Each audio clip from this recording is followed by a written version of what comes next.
Because he is just that as which he is born, and he is not born as tabula rasa, but as a reality. Yes. Jung had a vision at the end of his life of a catastrophe.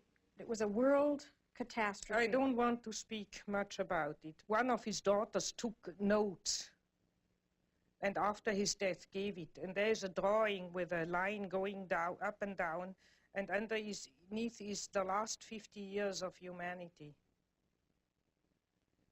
And some remarks about the final catastrophe being ahead. But I have only those notes. Mm-hmm. What is your own feeling about it, the world situation? Well, one's whole feeling revolts against this idea. But since I have those notes in a drawer, I don't allow myself to be too optimistic. I think, well, we have always had wars and enormous catastrophes, and I have no more personal fear much about that. I mean, at my age, if you have anyhow soon to go, so or so, egocentrically spoken. But the beauty of all the life, to think that the billions and billions and billions of years of evolution to build up the plants and the animals and the whole beauty of nature, and that man would go out of sheer shadow foolishness and destroy it all. I mean, that all life might go from the planet. And we don't know. On Mars and Venus, there's no life. We don't know if there's any life experiment elsewhere in the galaxies. And we go and destroy this. I think it's so abominable. I try to pray that it may not happen, that a miracle happens. Do you find that young people that you see now are aware of that it's in their consciousness? Yes, it's partly in their unconscious and partly in their consciousness, and I think in a very dangerous way, namely in a way of giving up and running away into a fantasy world.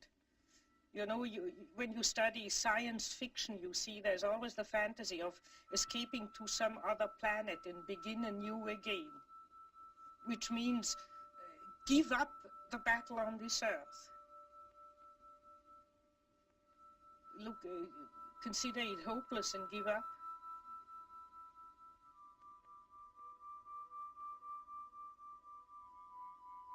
I think one shouldn't give up. Because if you think of answer to Job, if man would wrestle with God, if man would tell God that he shouldn't do it, if we would reflect more. That's why reflection comes in. Jung never thought that we might do better than just possibly sneak around the corner with not too big a catastrophe.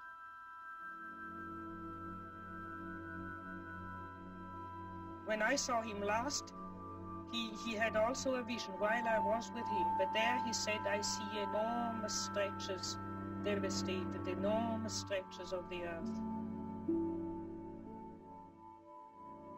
But thank God it's not the whole planet.